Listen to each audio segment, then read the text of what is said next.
Isang magandang pagkakataon nung ating mga kapanayam ngayong araw na ito si Father Conrado Balweg, ang pinuno po ng Cordillera Budong Administration at ng Cordillera People's Liberation Army. Since the Cory administration, lumakas ang NPA. Kasi yung panahon ni Marcos, malapit na kami bumagsak noon eh. It was only the Cordillera Group that saved the situation. Pero nung dumating yung Cory administration, biglang lumakas yung NPA. Dahil pinalakas nga ng gobyerno, di ba? In the final analysis, it is the strength of the military that is vital in the defeat of the NPA. Pag hindi malakas yung militar, ay paano naman magkaroon ng lakas ng loob ang mamamayan para suportahan ng gobyerno o makiisa sa gobyerno dahil pinapatay din sila ng NPA. So in the end, it is the military that should be strengthened and supported by the whole government machinery as the principal force to go against the NPA. Mas marami ang pinatay ng NPA na mahirap na mamayan kaysa yung napatay ng mga AFP noon.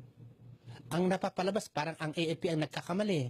Pero if you look at the data, mas maraming pinatay ng NPA.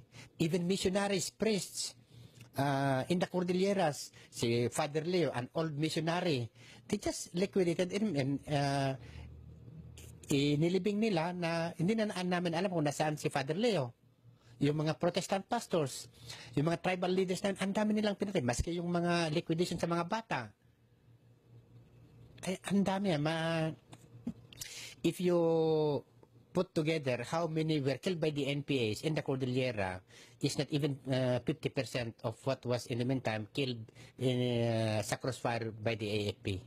Hinubaran nila, tinali nila. Tapos, nilagyan nila ng alambre ang kanyang penis. So, nanonood ako. I was an 18-year-old kid. Tapos, sabihin nila akong sunod, di ba?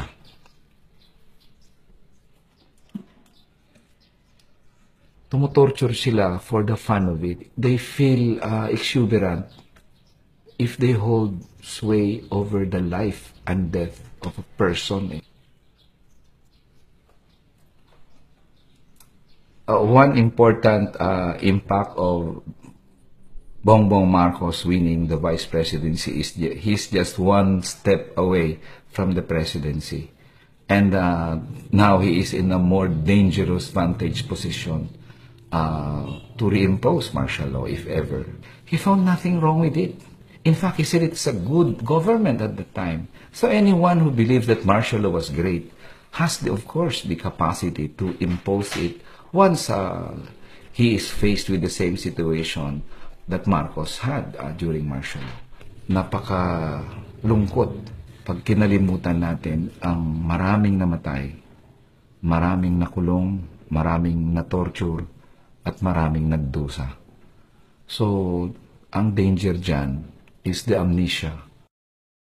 Mahal na kanere, mahal na makabayang pagbati sa iyo at lahat ng iyong tagatangkilik.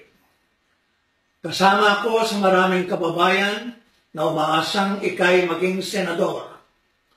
Kailangan sa Senado ang isang katulad mo, makabayan, malinis at maningning ang record sa Kongreso, matalino at mabitin. Nagtitiyak namin ipaglalaban mo ang mga pambansa at demokratikong karapatan at interes ng sambayanang Pilipino.